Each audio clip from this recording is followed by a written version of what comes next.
Hi everybody, my name is Caden. I'm Jaden. I'm Nicole. I'm Eli. And I'm Jason. And this is the YHWH Torah YouTube channel. We are in Shabbat, so congratulations, you have made it to another Shabbat. You are here, you are listening to your Father's words, Yahuwah Elohim, when He has said to keep the Shabbat. And if you are listening to this is your first time, welcome. We welcome you guys. We welcome you with open arms. We extend our table, we pull up the chairs, you guys all have a good time and enjoy this sermon or this lesson we are going to be putting out here.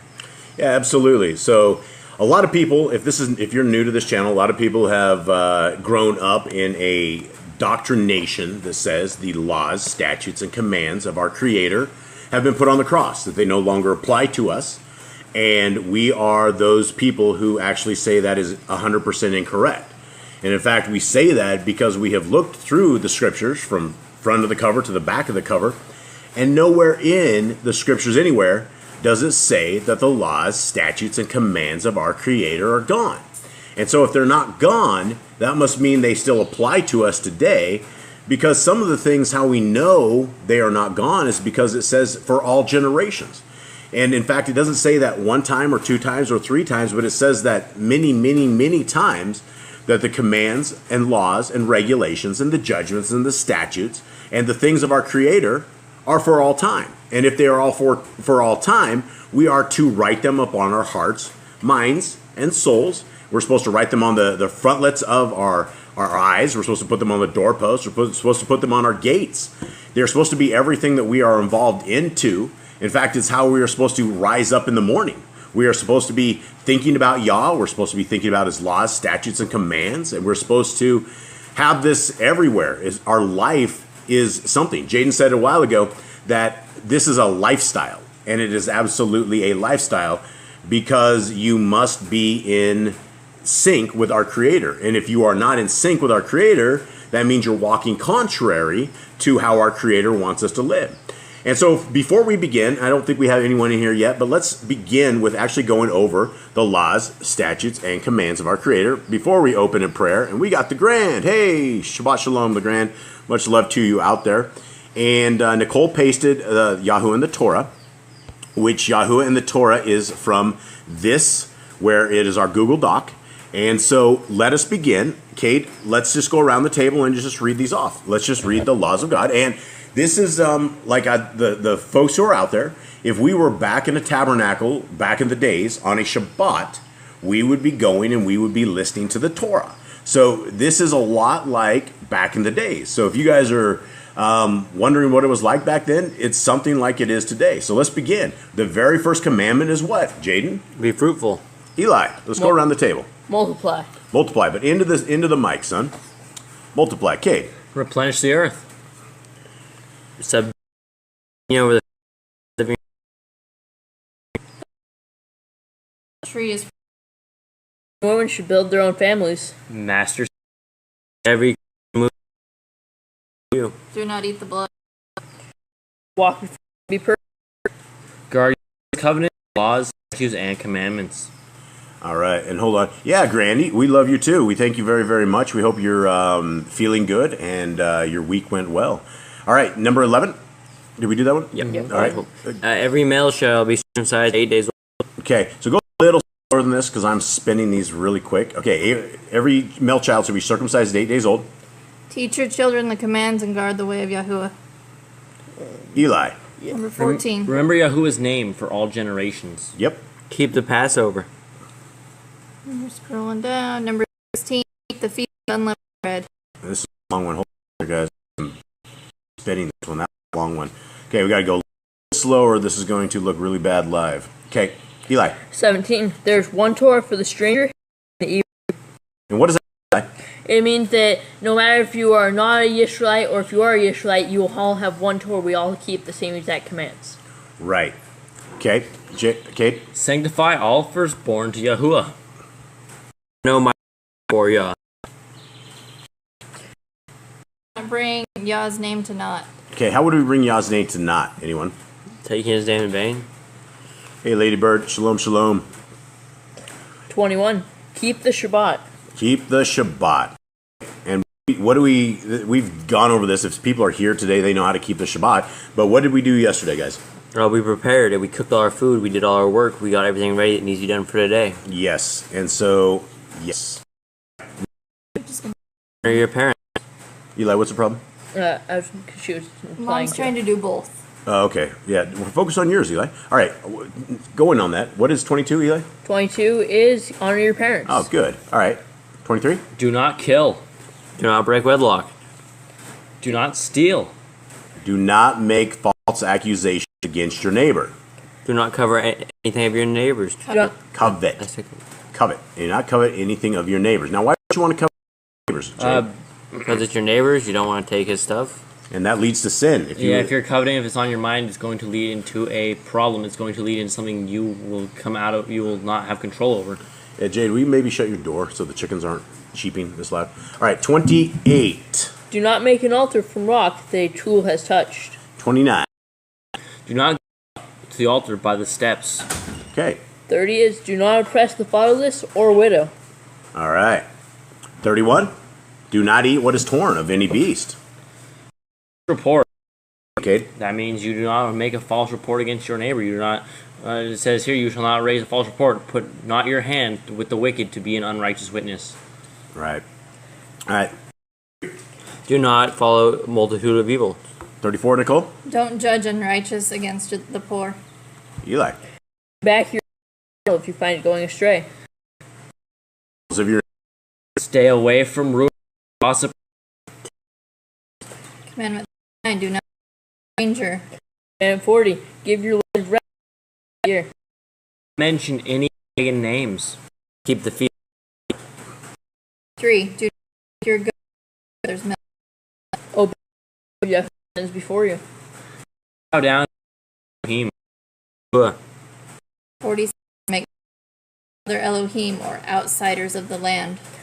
Do not Do not make use on a eat the fat. 1, do what you say you're going to do. return what is your Obey Yahuwah's military laws. and there's a few. What is that? Let's quickly go. 5 should eat, shouldn't eat. We should eat the chicken. We should eat the cow. Here. Giraffe. I guess we can't eat giraffe. That's wild. I still can't wrap my Okay, head give around me a list of things we don't eat. pork, shrimp, fish without scales and fins, birds of the air. Julia has random birds, lizards, lizards, snakes, things of that nature. Frogs. All right, next. Women's time of separation. And what about it? We shall be away from everyone else. Touch. 5. Yahuwah's hygiene laws. And that has a ton of stuff in there. Break. Just kind of. Or something of the sort. All right, next. Keep the Day of Atonement / Yom Kippurim. No sacrifice. Family. That's right. 59 Lie with a her Touch her. You shall sacrifice your. That's an easy. Okay, and then we should probably word that a little bit better. I don't know. If that's, No sodomy. Yeah, no, don't be part of that. Okay, 63. Not lie with a beast. Yes. 6 not reap or you harvest. Yeah. Not deal falsely or defraud your neighbor. Seems obvious. Pay your work the days. You do not lie. Do not lie. Oh, sorry, it's really small on mine. And then pay your workers for the day's wage they are due. Do not harm the disabled. 70. Do not be a liar. Okay. Do not endanger your neighbor. Yep. Do not hate your brother. Yep. 73, rebuke your neighbor for his sin. 74. Love your neighbor as yourself. Do not diverse your cattle. Yep. Do not mingle your seed. Yes. 77, do not mingle linen and wool. 78. Lie with a taken woman. Obviously. Do not eat of the trees for 3 years. Okay. Do not practice sorcery. Obviously. 81, do not round your beard or the corners of your head. Don't be a beta. Commandment 82. Do not cut yourself for dead. Okay. Do not get tattoos. Okay. Do not prostitute your daughter. Should be obvious. 85, do not defile your temple. 86. Do not consult the medium. Not for anything. Respect your elders. Yep. Have correct weights and measurements. Up. 89. Do not walk in the manners of the nation. 90. You shall stone the wizards and mediums. Kill them. Feast of first fruits and Shavuot Omer count. Yep, you got to keep them. Keep all the feasts of Yah. Okay. Feast of trumpets, Yom Teruah. Keep another feast. Yep. Feast of Sukkot. Yep. Shemarets. Yep. Yep. Everybody getting tense because we're going to be in tents one day during the Exodus. 94. If you blaspheme the name of Yahuwah, you shall be put to death. Yep. If you kill your neighbor's animal, you must give him another. Yep. Injury for injury. 97. Honor the Jubilee year. Charge your other interest. 89. Confess your sins to Yahuwah and repay who you have trespassed against. The Torah of Nazir. Yep. Or the Nazarene. What? What with that? You do not cut your hair. You do not eat grapes or anything of like raisins or wine or anything of that degree. And you're supposed to basically set yourself apart to Yahuwah, which means you were to be holier than the rest of people. You didn't do the rest of things. Like if a dead body touched you, it was over. You were no longer a Nazarite. You were no longer the Nazarene. Right. Okay. So, and then we have one more that we don't have the website yet, which is commandment number 101, which we do not know, but we are going to go over again a little bit today and see if there's anybody out there that might have a better idea of this, because there are some questions about this one. All right. So, before we begin, Kate, let's open us up in prayer. All right. Personally, Father, first and foremost, may your name be blessed. May the Ruach HaKodesh come on your people today. You have said where there are two or more are gathered, your Son is there.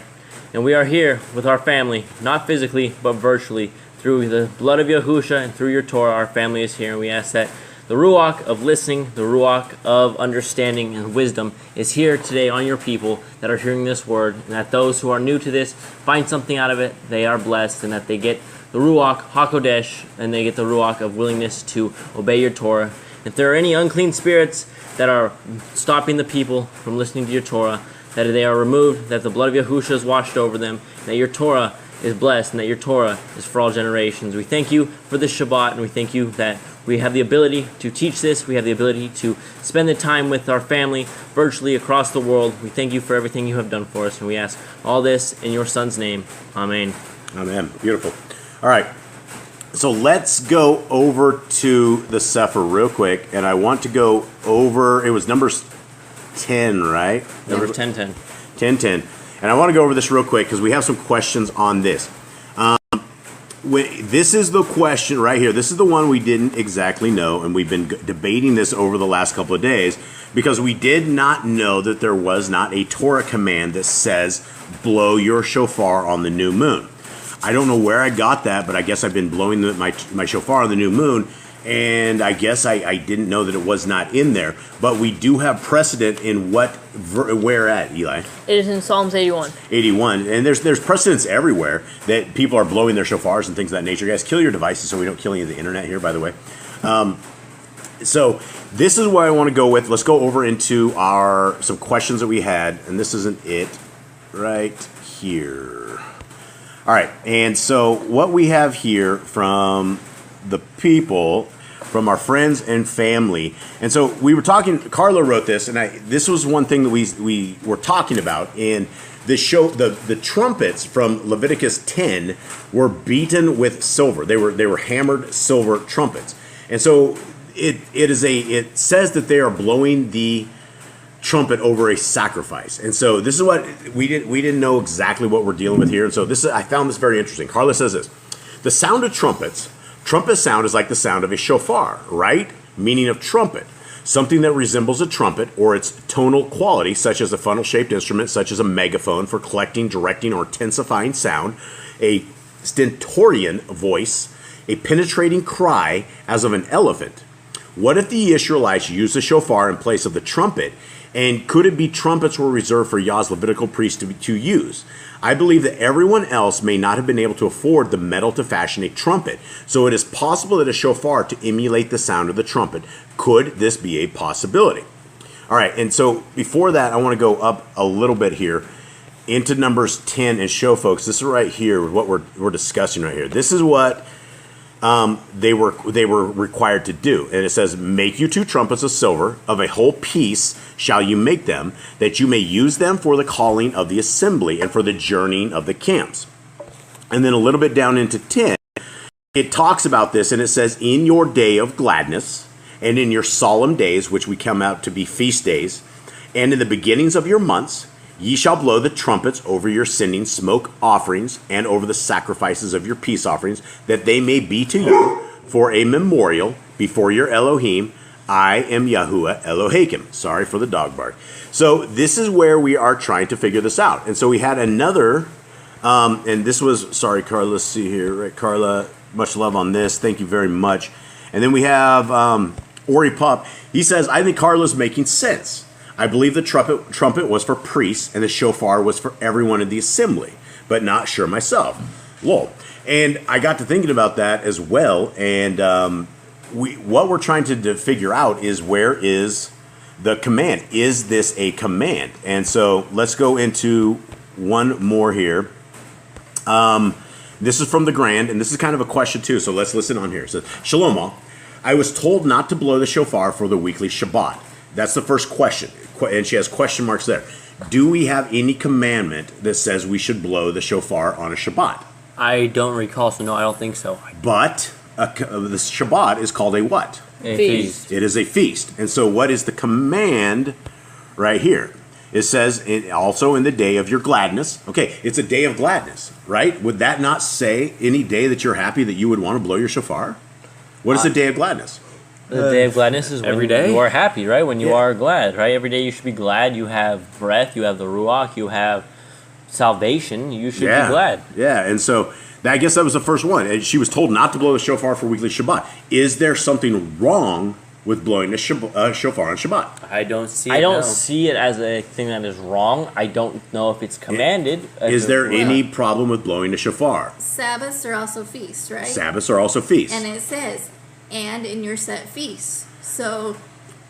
And you in your set should- feasts. Where does so it say you that should at? be in mine in 10. Okay, and 10. Read yours off for us, will you please? Also in the day of rejoicing, and in your set feasts, and at the beginning of your months, you shall blow the trumpets over your burnt offerings and your peace offerings. Thus they may be a remembrance before your Elohim. I am Yahuwah, your Elohim. So if Shabbat is considered a feast, and it should be a time of gladness, it should absolutely be a time of gladness, then I would say you should probably blow the shofars on a Shabbat. I mean, is it a commandment? Do we have an actual commandment that says that? Kind of, sort of, right? Is anyone with me here? Yeah. Yeah.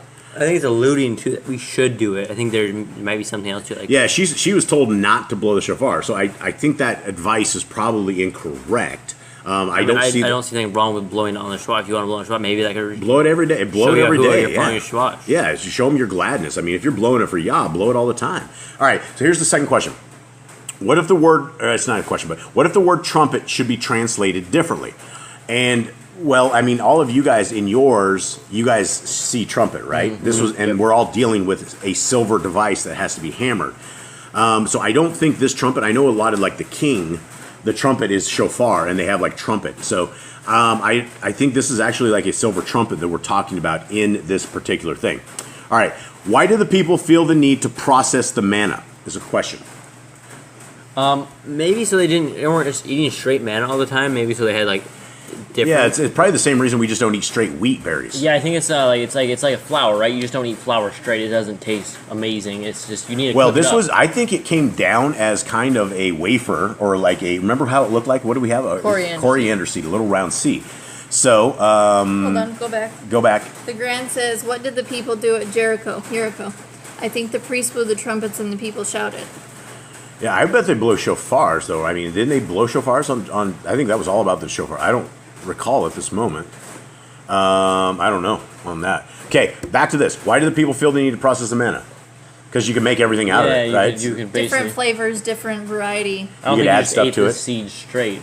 You probably could, though. You probably could, but It'd probably be better into a loaf of bread or something of that sort. All right, next one. Quail brood up to 3 times annually with 10 to 18 eggs per clutch.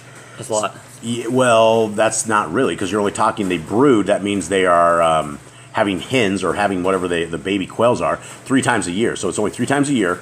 So in 1 year they would have roughly 50 birds, 50 eggs or something, 50 quail or something of the That's sort. not enough. You have to have a whole pile of them. Yeah, because they were feeding millions of people on that point. So yeah, they just killed them for the food. All right, next, were all the cattle and flocks strictly for sacrifices? I don't think so. I think it's for food. I think most of it's for food. Because you talk about it where like you were supposed to eat the lame ones and not give it to But Yah. that is a good point. Like, why didn't they have all these cattle? Why didn't they eat any of them? Like, they're going to have the meat. Oh, that is a good idea. That is a good question. Yeah, I don't Complain know. about meat, and they have all this meat. They're like, we don't have no meat. Guys, you guys have lots Maybe of there cattle. wasn't No, enough for everyone. here's the thing. They would have had to have 1 million. I mean, if you wanted a cow, 1 cow is going to feed probably what, 10 houses or something of the sort, maybe something like that, maybe more. I don't know, but we're talking at least 1 million heads. So if you wanted a day of meat, you're going to slaughter all of your cows. Everything, most of your cows would be gone, and you would have nothing left. You'd have to wait a long time. How long does it take for a cow to come out? 9 months. Is it long? It's only 9 months. Yeah. I thought it was longer It's than that. 9.5 months. Well, 9 9 and and 3/4 months, but 9.5 months. Okay, yeah. So I don't know. I don't have an answer for that, other than there were too many people and they did not have enough cows. I'm sure that they probably did, maybe, right? Or why wouldn't they? Why would they be crying about meat? I don't know. I think they even ran off with the Egyptians' cattle, too, so. Huh? Yeah, I don't know. I don't know. That's a good question, Grant. Good question. Thank you very, very, very much. All right, now we're going to our dear sis Sylvia Ewerts. She goes. Tish B'Av is also a solemn day. Is the trumpet to be blown on this day as well? Okay, now that is a Jewish holiday. So that is something that is not Torah that we know of. That is not a Torah feast. So this is not, these are traditions of men. This came after what? What is the tradition on this? It's after the temple was destroyed, right? yeah. Yeah, so they were all in sadness when the temple was destroyed, and so there are a ton, like the other one when they have Esther, Purim. and Purim. Yeah, that's yet another traditions of men. What you have to realize there is they weren't in the land of Yisrael at the time. They weren't. Esther wasn't there when she was in. She was in like, who was the king? What was his name?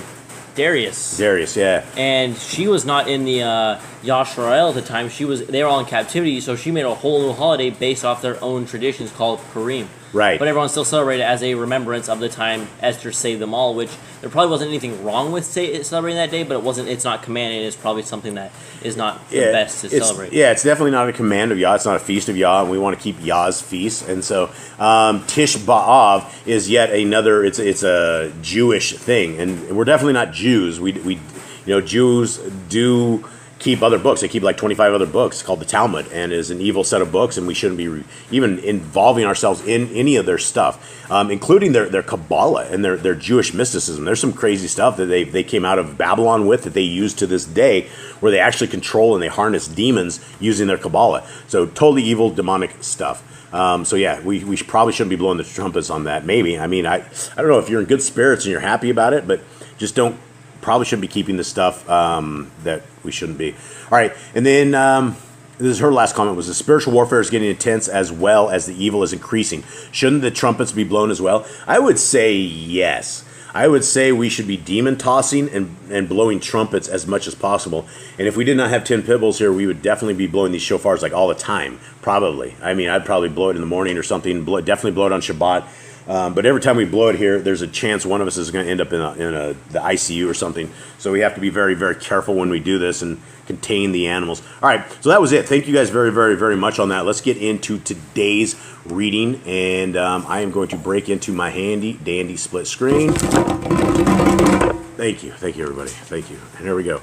All right, and so today's is a little short, so we're actually going to do 2 chapters today.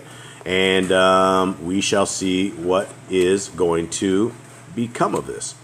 All right, so we are on 12. All right, so we're at numbers 12. How's everybody out there? Is anybody in the chat? Do we got anybody out there? Yeah. Much love to everybody out there. Yeah. Huge shouts to everybody. Ori And Pup, Ori Pup, we love Ori. and Ladybird. And Ladybird, yeah. And whoever else Grant. is there that hasn't said anything. Yeah, whoever else is out there, we love you guys very much. And we don't need, honestly, we don't need anyone out there. We're more the 2 are gathered. Our Creator is with us. And so this is what it means to have a little ecclesia, right? And this is what the entire church thing ended up being. Everybody's going to church and driving on the wrong day to church and donating their money to a guy that's not a Levite.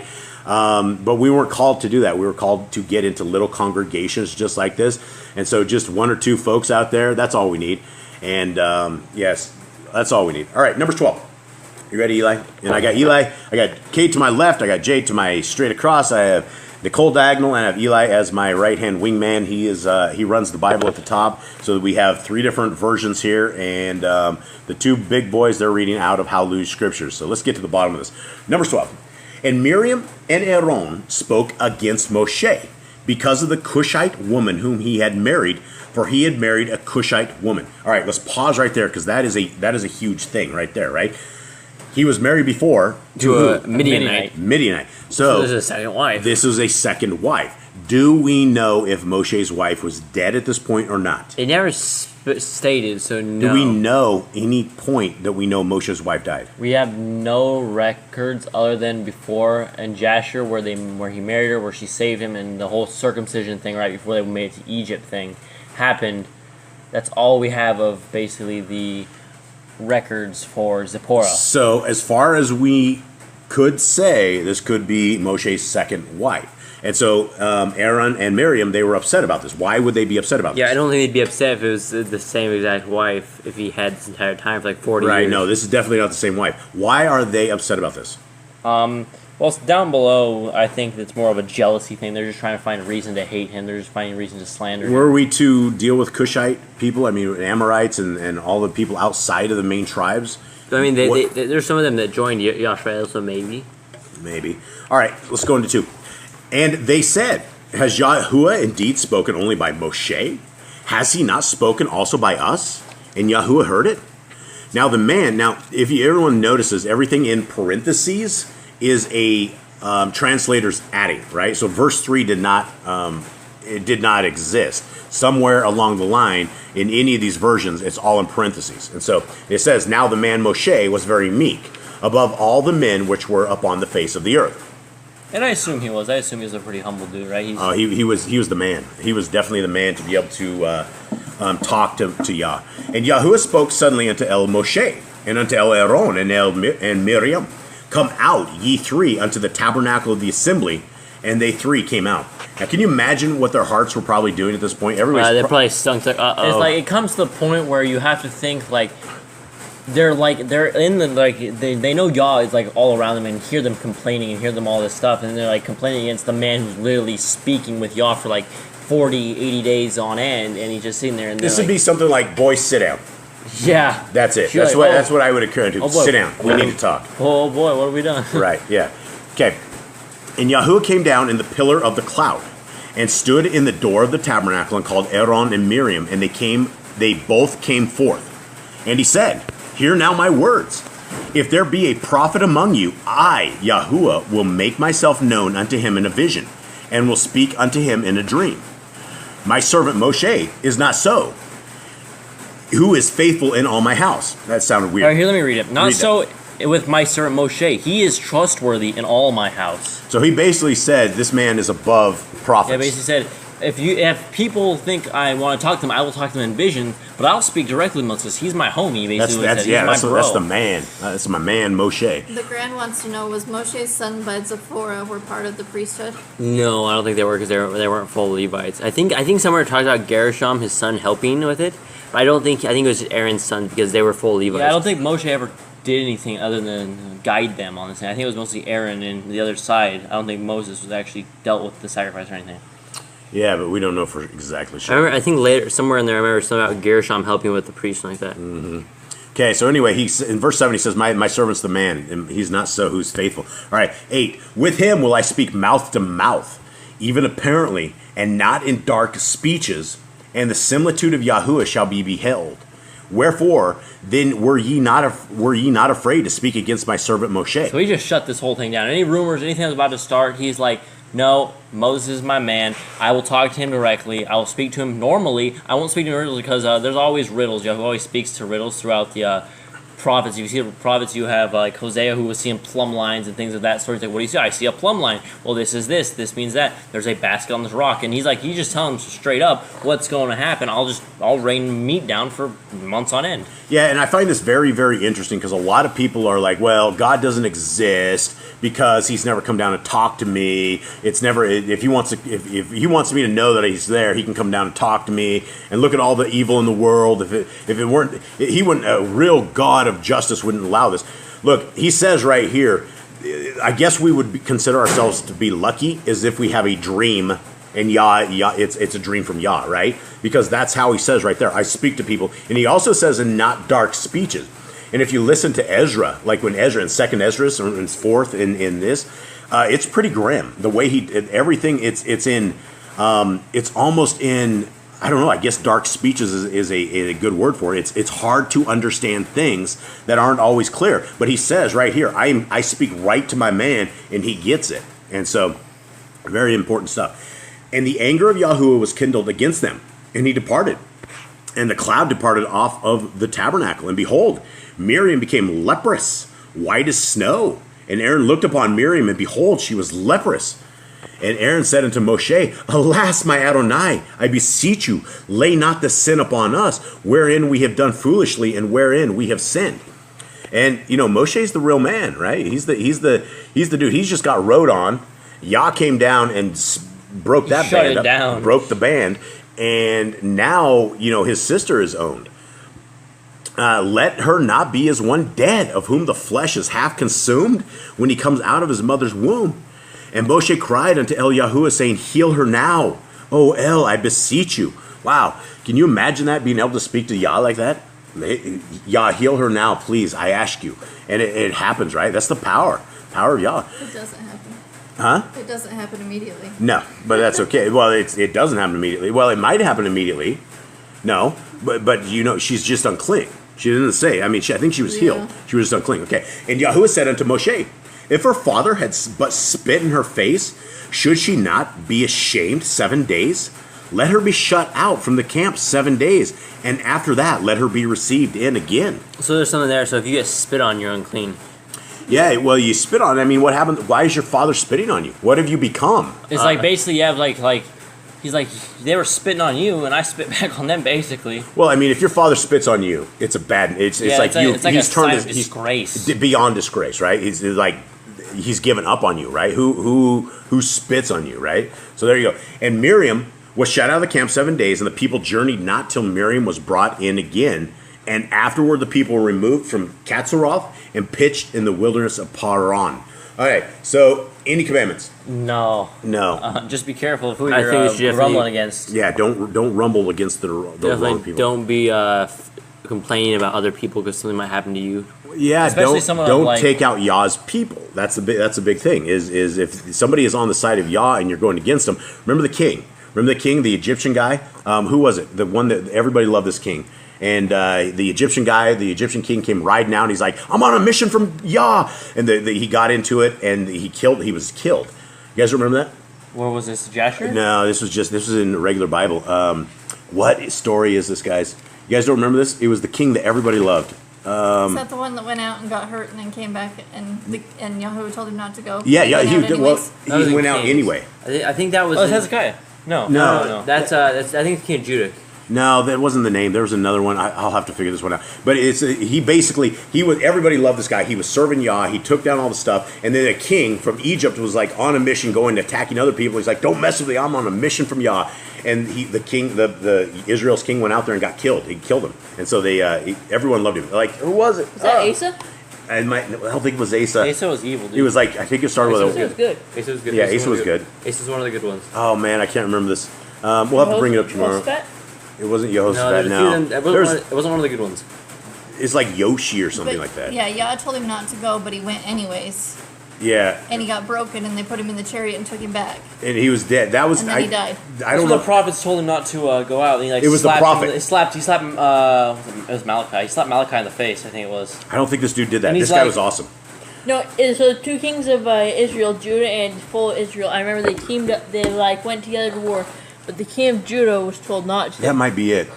Yehoim. I can't remember what his English name was, but no, that might be at the Grand. I can't remember. We'll run across this again. It's a great story. I can't believe I can't remember the name. I can't believe you guys can't remember the name. This is like a famous dude. All right, let's roll. Bad spelling. We love you, Grand. All right, here we go. And Yahuwah spoke unto El Moshe, 13, saying, Send you men, that they may search the land of Canaan, which I give unto the children of Yashrael, of every tribe of your fathers, shall ye send a man, everyone a ruler among them. And Moshe, by the commandment of Yahuwah, sent them from the wilderness of Paran, all those men who were heads of the children of Yashrael. Okay, and these were their names, of the tribe of Reuben, Shammah, Yua, the son of Zachar, of the tribe of Shimon, Shaphat, the son of Kori, of the tribe of Yehuda, Caleb, the son of Yephunah, of the tribe of Issachar, Yigal, the son of Yosef, of the tribe of Ephraim, Husha, the son of Nun. That's Joshua. Husha? Mm-hmm. They call him Husha? His name gets changed. His name gets changed later. Husha. All right, Husha, the son of Nun. He has no father. He has no father. He does too. He's the son of Nun. The son of Nun. This just says he's the son of Nun. All right. Of the tribe of Benjamin, Palti, the son of Raphu. Of the tribe of Zebulun, Gadiel, the son of Kodeh. Of the tribe of Yosef, namely of the tribe of Manasseh, Gadi, the son of Kusi. Of the tribe of Dan, Amiel, the son of Gimiel. Of the tribe of Asher, Setor, the son of Mikiel. Of the tribe of Naphtali, Nukbi, the son of Vophisi. Of the tribe of Gad, Geuel, the son of Maki. These are the names of the men which Moshe sent to spy out the land, and Moshe called Husha, the son of Nun, Yahusha. Yeah, so he named his name from like Hosea to Yehoshua. All right, so what is it? And Moshe called Husha, the son of Nun, Yahusha. So there we go. And something I want to, if I'm right, I think Caleb was not actually from the tribe of Yehuda. He was grafted in. He was outside of it, and then he became part of the tribe. Was he? How do we know this? Later on, I talked about how because I think Caleb was supposed to end up leading the tribes, but he gave Yehoshua because he was actually from Israel. Okay, so there's our first word we have, Yahusha, and He's from Judah. But he was grafted in. The king really messes this up because the king later on, they actually misrepresent a Yahushua and they call it Jesus, but it's different, right? Because we do have Yahusha, and it's I think that is very, very close to the name of our Messiah right here, Yahushua. In Hebrew, these two are both spelled the same. Yeah, exact same way. So we have a salvation, and Yahushua means salvation. So, all right, 17. And Moshe sent them to spy out the land of Canaan, and said unto them, Get you up this way southward, and go up into the mountain, and see the land, what it is, and the people that dwell therein, whether they be strong or weak, few or many, and that the land is, and what the land is that they dwell in, whether it be good or bad, and what cities they be that they dwell in, whether in tents or in strongholds, and what the land is, whether it be fat or lean, whether there be wood therein or not, and be ye of good courage, and bring of the fruit of the land. Now the time was the time of the first grapes. Now where are they going into, gentlemen? Their promised land. This is the land that they are going to dwell And who are they occupied by? The giants. Who are the giants? The Canaanites. The Rephaim. The Rephaim, yeah, and that's we're doing, for anyone that doesn't listen to our other little segment that we're doing, the Book of Enoch. This is where the fallen angels delivered their offspring, and the offspring of giants, where they corrupted the DNA of man. This is what has happened, and so they're going in not just to clear the land, but they're going in to try to correct the DNA that was destroyed. They could have gone to any land, but they needed to go to this land so they could fix the world. And a lot of people will say, well, your God is a crazy, bloodthirsty, bloodlusting, blah, blah, blah, because he just wants to go in and kill man, woman, and child. That is true. And unfortunately, we have to fix a grave error, and the grave error was that we have DNA of giants within our blood. And so our Creator wants things in his image, which is why we are never to take anything outside of, our Creators. Never put stuff in your body like that, ever. Don't change your DNA, whatever it takes. All right. And so is this 21 in a room? Yep. So they went up and searched the land from the wilderness of Zin unto Rekhov, as men come to Kamath. And they ascended by the Negev and came unto Kevron, where Achiman, Sheshai, and Talmai, the children of the Anak, were. Now Kevron was built 7 years before Zoan in Mitzrayim. Okay, so this says the Anak. Who are the Anaki? I think another form of giants.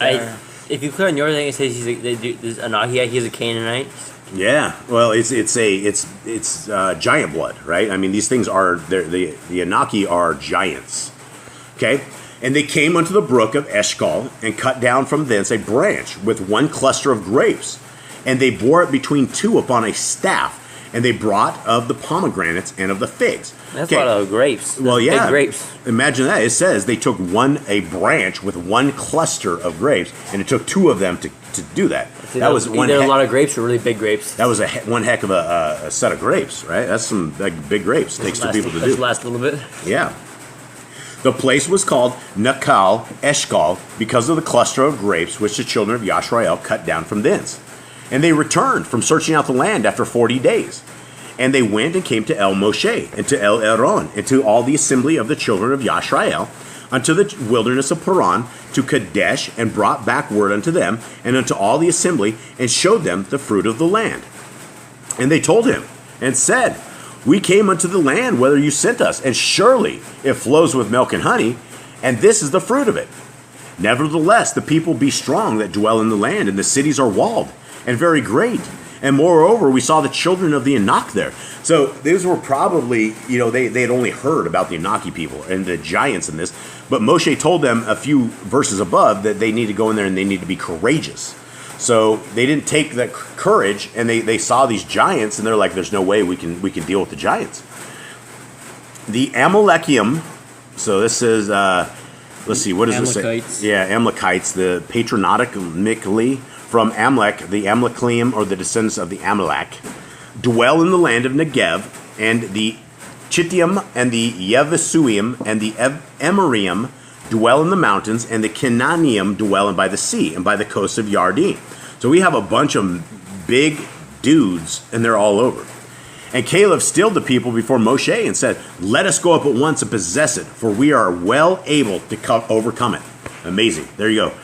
It only takes one guy, right? But the men that went up with him said, We be not able to go up against the people, for they are stronger than we. Now, the people that went up there were the leaders, right? These were the leaders of these groups of people, right? Yep. They weren't just some scrubs. They weren't just some people. These were the people that were supposed to lead this people into this, right? And so you had your leaders, and your leaders all came back and said, We can't do this. This is too much for us. And they brought up an evil report of the land, which they had searched unto the children of Yashrael, saying, The land through which we have gone to search it is a land that eats up the inhabitants thereof. And all the people that we saw in it are men of great stature. And there we saw the Nephilim, the sons of the Anak, which come from the Nephilim, and we were in our own sight as grasshoppers, and so we were in their sight. All right, so there it is. That is the end of Numbers 13. That is the end of a bunch of dudes that decided they couldn't make this happen because they did not have the faith in their Creator. Yep. Yeah. Anyone? The next chapter, it gets a little crazy. A little crazier? All right, what about this chapter? What do we got? This is all about faith. We got people here who have been there, they've seen everything, they've went through Egypt for like years on end getting punished, and they watch this dude that was supposed to be the toughest of them all get smoted over and over and over, and they still don't have the faith to say, okay, Yah will deliver us out of this. They're still scared. Yeah, they went from the normal-sized Egyptians that were probably, 5'5", 5'10", or something of the sort, and now they're dealing with people 15 feet tall. I mean, the king of Og. They've seen fire. They literally live with a fire on top of their roof that doesn't burn them. It just sits there and it dwells with them, and they're still scared. The cloud by day, right? They're not walking alone. They are walking with the cloud of Yah. The thing is here, they've seen so much, right? It's like a lack of faith in the people. That's something we have to understand ourselves is we have to keep the faith in Yah no matter how crazy things get. We can't be like, oh no, we can't do this, because Yah is always going to get us through it. They went through a sea. They watched the sea open up before them, and they walked across it, and none of them drowned. None of them got hurt. They all lived. And we are in a generation that we have not seen these things, right? We are only in a generation where we are reading this, And I will tell you, I believe without a shadow of a doubt, because I see creation and because I see the effects of creation, there has to be a creator. There absolutely has to be an intelligent designer. And if that is who our intelligent designer is Yahuwah, then he has set up a set of rules for us. He set up some guidelines. He's told us to be courageous. He's told us to be faithful. He said to be loyal. He says to keep his word, to keep his statutes, to keep my laws for all generations. He says, I will dwell with you. And if you don't want to do them, then I won't dwell with you.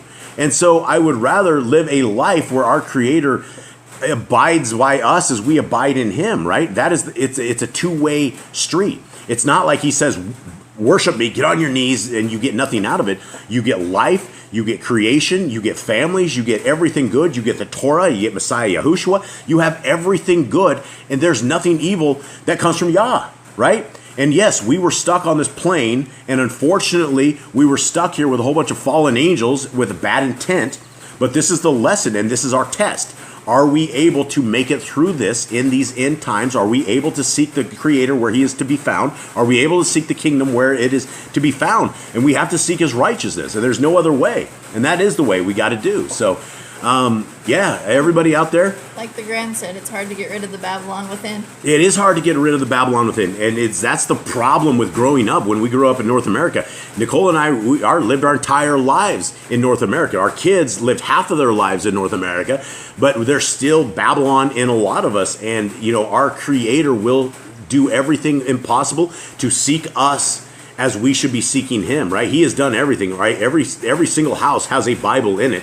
Whether the translation is right or wrong, we can obviously seek it, and people aren't going to seek the truth unless they at least dig in and look for the truth. And this is the truth. I've never found any other truth except in the ways, the laws, statutes, and commands of our Creator. All right, I'm off my soapbox. Anyone? Yeah, that was the end of it. We hope you guys are having a good Shabbat. We hope you guys are resting. We hope you guys are all getting something out of it. Read your Bible. So that is probably the most important thing you do on a Shabbat is read your Bible. Spend some time in prayer. Yeah. And just enjoy your day. It's a day of peace. It's a day you forget about the rest of the world. You forget about your worries. It's you and Yah time. No one else's time. Yep. All right. May Yahuwah bless you and keep you. May his light shine upon you. May his faithfulness be forever on you. And may your faithfulness be forever upon Yah and forever on his kingdom. May his kingdom forever reign. And may the blood of Yahushua not go to naught. And may you guys all call upon the name of Yahushua to be saved.